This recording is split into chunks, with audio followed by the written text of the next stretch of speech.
વાપીની પાવનધરા પર તાપીથી વાપી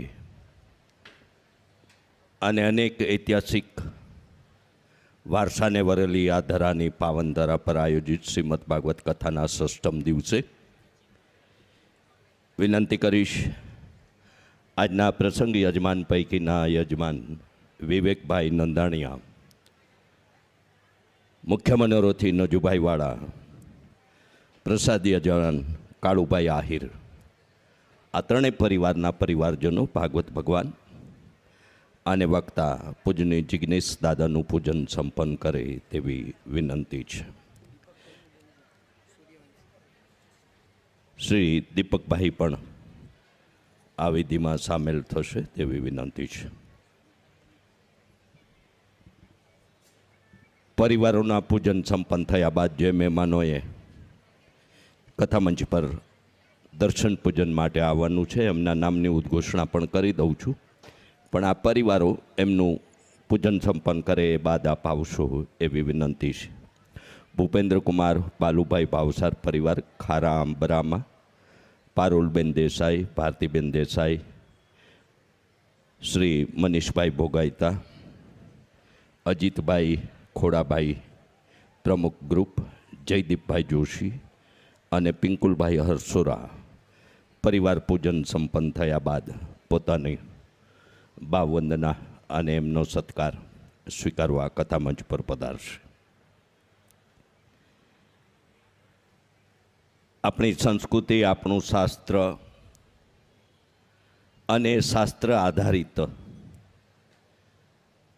આપણા શિક્ષણ અને સંસ્કારની એટલે કે અભ્યાસ પણ પરીક્ષિતભાઈ દવેને પણ વિનંતી કરીશ કે તેઓ કથામંચ પર પૂજન માટે આવશે. ભોગાયતાભાઈ પણ પૂજન માટે પધારે તેવી વિનંતી છે. પરીક્ષિતભાઈ દવે પૂજન માટે અને ભોગાયતાભાઈ પણ. એમ આપણે આવીએ તે જઈએ ત્યાં સુધીમાં આપણા શાસ્ત્ર આધારિત 16 સંસ્કારોથી આપણે સંસ્કારિત થતા હોઈએ છીએ. કાળક્રમે કેટલીક એ સંસ્કારોની વિધિને આપણે છોડી દીધી છે અથવા છોડતા રહ્યા છીએ, પણ માનવ જીવનમાં વિવાહ સંસ્કાર, લગ્ન સંસ્કાર એ આપણી જીવનયાત્રાનો મહત્ત્વનો સંસ્કાર છે. અને એવા આજે માં રૂક્ષ્મણી વિવાહનો પ્રસંગ આપણે કથા પ્રવાહ દરમિયાન ઉજવવાના, માણવાના અને એના સાક્ષી બનવાના છે. સૌને શાંતિ જાળવવા માટે વિનંતી કરીશ. તમને જ્યાં જગ્યા મળે ત્યાં બેસી જાઓ. એવા આજે રૂક્ષ્મણી વિવાહના પ્રસંગના પણ મુખ્ય મનોરથી થવાનું જેમને સદભાગ્ય સાંપડ્યું છે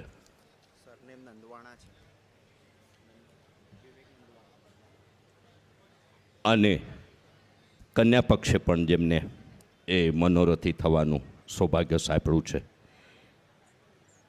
એ પરિવારો સદભાગી છે. એ પૈકીના વિવેકભાઈ નંદવાણા પરિવાર પણ આજે આ પ્રસંગના મનોરથી થવાનો અવસર એમને પ્રાપ્ત થયો છે.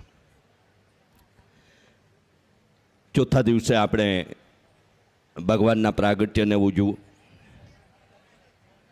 અને આપણા ઘેર કુટુંબ કે પરિવારમાં, પડોશમાં આવો વિવાહ પ્રસંગ હોય તો પણ આપણી કેટલીક લૌકિક વ્યવહારિકતા અને આપણી પરંપરા રહી છે. ધીમે ધીમે એમાં પણ ઘણા સુધારા આવતા જાય છે સમય અનુસાર. પણ જ્યારે આજે ભગવાનના લગ્ન છે ત્યારે અને એ લગ્નના સાક્ષી બનવાનું જ્યારે આપણને સૌભાગ્ય મળ્યું છે ત્યારે આપ સૌને મારે યાદી કરવી, અનુરોધ કરવો છે કે આજે ભગવાનના લગ્ન નિમિત્તે પણ આપણો હાથ ઘણું, ચાંદલો, કન્યાદાન નિમિત્તે આપણાથી જે કંઈ થઈ શકે એ આજે કરવું જોઈએ. અને કરીએ તો આજના આ દિવ્ય પ્રસંગે આપણી એમાં સહભાગિતા અને ભાગીદારી પણ જોડું ગણી શકાય. Radhe Radhe education and charitable trust દ્વારા નિર્માણાધીન તથાસ્તુ વિદ્યાપીઠના પવિત્ર પ્રાંગણમાં પ્રેમ મંદિરમાં બિરાજતા રાધાકૃષ્ણ દેવના દિવ્ય દર્શન અને નિત્ય શણગારના પૂજ્ય દાદાએ વાત કરી એમ મંગળાથી લઈ અને સાયન આરતી સુધી ભગવાનના અનેક ભોગ શણગારોની સેવા થઈ રહી છે. નિત્ય અમુક દિવસોએ ધ્વજારોહણ, ઠાકોરજીના વિશિષ્ટ શણગાર, 56 ભોગ, સંપૂર્ણ રિયલ ફૂલનો શણગાર, આવા પ્રસંગો અથવા તો એ દિવસો જે નિશ્ચિત થયા છે એ દિવસોમાં ઠાકોરજીને રાજી કરવાના એવા મનોરથના પણ આપણે મનોરથી બની શકીએ છીએ. સાથે સાથે ગરીબ ઘરના બાળકોને આપણે ધોરણ 11-12 વિજ્ઞાન પ્રવાહના તેજસ્વી અને ઓજસ્વી છતાં જે આર્થિક રીતે નબળો પરિવાર છે અથવા તો જે બાળક નાણાંના અભાવે ભણી શકે તેમ નથી, એવા બાળકો માટે આપણે ધોરણ 11-12 વિજ્ઞાન પ્રવાહનો નિઃશુલ્ક તદ્દન મફત 2 વર્ષનો અભ્યાસ અને સાથે સાથે ગીતાના શ્લોકની દીક્ષા સાથે એવા બાળકને આપણે શિક્ષિત અને દીક્ષિત કરવા જઈ રહ્યા છીએ. એવા આ ગરીબ ઘરના બાળકોના ભણવા અને રહેવા માટેની વ્યવસ્થામાં હાલ આપણે 2 પ્રકારે સેવાના યજ્ઞમાં આપણી આહુતિ આપી શકીએ છીએ. એક તો આવા બાળકો માટે 300 બેડની સેવા, જેમાં એક બેડની સેવા 11,000 રૂપિયાના અનુદાનથી આપણે એ બાળકના આ સેવા કાર્યમાં આપણે જોડાઈ શકીએ છીએ. બીજી સેવા, આ બાળકો માટેના 300 જેટલી બેન્ચીસની જે આવશ્યકતા છે એ એક બેન્ચની સેવાના 20,000 રૂપિયા તરીકે આપણે એક બેન્ચની અથવા આપણને અનુકૂળ હોય એટલી બેન્ચની સેવાથી આ ગરીબ ઘરના બાળકોની રહેવા માટેની વ્યવસ્થાના આ 2 સેવાના યજ્ઞો જે હાલ આપણે ચાલુ છે એમાં આપણું સહભાગિતા જોડીએ. સાથે સાથે આપ સૌને વિનંતી કરું કે આપ જે કાંઈ અનુદાન રકમ ભેટ આપવા ઈચ્છો તે મુખ્ય પ્રવેશ દ્વારના ડાબા હાથે Radhe Radhe education and charitable trust દ્વારા નિર્માણાધીન તથાસ્તુ વિદ્યાપીઠ માટે દાન ભેટ અહીં સ્વીકારાય છે. એ રાધે રાધે સાહિત્ય સ્ટોલની બાજુમાં પ્રથમ જ કાર્યાલય પર અમારા રાધે રાધે પરિવારના કાર્યકર્તાને આપ નોંધાવી અને યોગ્ય પહોંચ આપ ત્યાંથી મેળવી લેશો તેવી વિનંતી કરી રહ્યો છું. સાથે સાથે આ કથાનું આયોજન પણ આદિવાસી વિસ્તારમાં કન્યા છાત્રાલય, અનાથાશ્રમ અને જરૂરિયાતમંદ પરિવારો માટે દાળ, ચોખા, તેલ, ખાંડ અને ઘઉંનો લોટ આવી અનાજ કીટ વિતરણ અંગેનું આયોજન છે. એ આયોજકો તરફથી પણ મુખ્ય પ્રવેશ દ્વાર પાસે આવી સેવા માટેની સેવા મનોરથ સ્વીકારાઈ રહ્યું છે. ત્યાં પણ આપને અનુકૂળ લાગે તો 2100 રૂપિયાના અનુદાનથી પ્લીઝ શાંતિ જાળવશો તો આભારી થઈશ. પૂજાબેન, મારા જમણા હાથે પણ જેમણે દર્શન પૂજન સંપન્ન કર્યું છે એ કથામંચની સામે પોતાનું સ્થાન લેશે. આમ આવતીકાલે વાપીની ધરામાં આ સત્સંગ યજ્ઞ વિરામ લેશે. તારીખ 27/3/2026થી રેસકોર્સ મેદાન રાજકોટના પવિત્ર પ્રાંગણમાં રાત્રિના 8:30 થી 11:30 દરમિયાન રાધે રાધે પરિવાર દ્વારા આયોજિત સર્વપિતૃ મોક્ષાર્થે શ્રીમદ ભાગવત સપ્તાહ જ્ઞાન યજ્ઞ કર્તવ્ય ટીવી ચેનલ અને રાધે રાધે ઓફિશિયલ યુટ્યુબ ચેનલના જીવંત પ્રસારણના માધ્યમથી આપ સૌ શ્રવણ કરી શકશો. પરોક્ષ અપરોક્ષ રીતે આપ આ પ્રારંભિત થનારા કથાયજ્ઞના સાક્ષી બનશો એવું પણ રાધે રાધે પરિવાર રાજકોટ દ્વારા આપને નિમંત્રણ પાઠવી રહ્યું. એક કાર્યકર્તાને વિનંતી કે અહીં કંઈ મને પૃચ્છા કરવા આવે એમને આપ સંભાળી લો, જેથી કરી મારી એક સૂત્રતા જળવાઈ રહે. આપણે જે કરવાનું છે એ કરીએ. જેથી કરી વ્યવસ્થા પણ જળવાય અને જેની જે ભાવના છે એને યોગ્ય ન્યાય પણ આપી શકાય.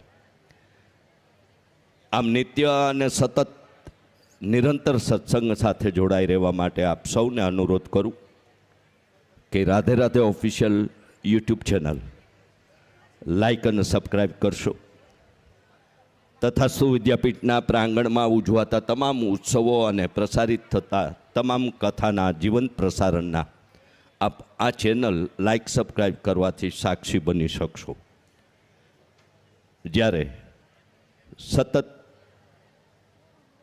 તમામ અપડેટથી માહિતગાર રહેવા માટે મોબાઈલ નંબર 999-888-2612 આ નંબર આપના મોબાઈલમાં સેવ કરી એડ ગ્રુપ વિનંતી કરશો, જેથી રાધાકૃષ્ણ દેવના દર્શનની દિવ્ય ઝાંખી, પૂજ્ય દાદાના મુખેથી સ્ફુરેલો સુવિચાર અને ભાવિ અને વર્તમાનમાં આયોજિત થતા તમામ આયોજનોની વિગતો આપણને એ માધ્યમથી મળતી થઈ જશે.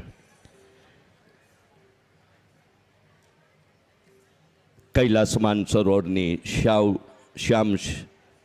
શિવ શ્યામ મિલન યાત્રા 27-5 થી 10-6 આવતા શ્રાવણ માસમાં અમદાવાદ ખાતે રાધે રાધે પરિવાર દ્વારા માસ પારાયણનું આયોજન. આવતી શારદીય નવરાત્રિમાં પાવાગઢ ખાતે 11-10 થી 19-10 દરમિયાન પૂજ્ય દાદાના વ્યાસાસને શ્રીમદ દેવી ભાગવત કથાનું આયોજન. આવતું હોળી ધૂળેટી રંગોત્સવ 2027નું શ્રીમદ ભાગવત જ્ઞાન યજ્ઞનું આયોજન 14-3 થી 20-3-2027 દેવભૂમિ દ્વારકા ખાતે. આમ તમામ આયોજનોમાં મુખ્ય મનોરથી, સહમનોરથી, પ્રસંગ મનોરથી, દૈનિક મનોરથી યા તો આ આયોજનોમાં પ્રત્યક્ષપણે ભાગીદારીપણું જોડવા માટે કઈ રીતે આગળ વધવું એ અંગે પણ આપ મોબાઈલ નંબર અથવા કાર્યાલય પર સંપર્ક કરી વિગતો જાણી લેશો. કહેવાય છે કે 68 તીર્થોની યાત્રા કરવા માટે ઘણો બધો આર્થિક સંપન્નતા પણ હોવી જોઈએ, સમય પણ હોવો જોઈએ.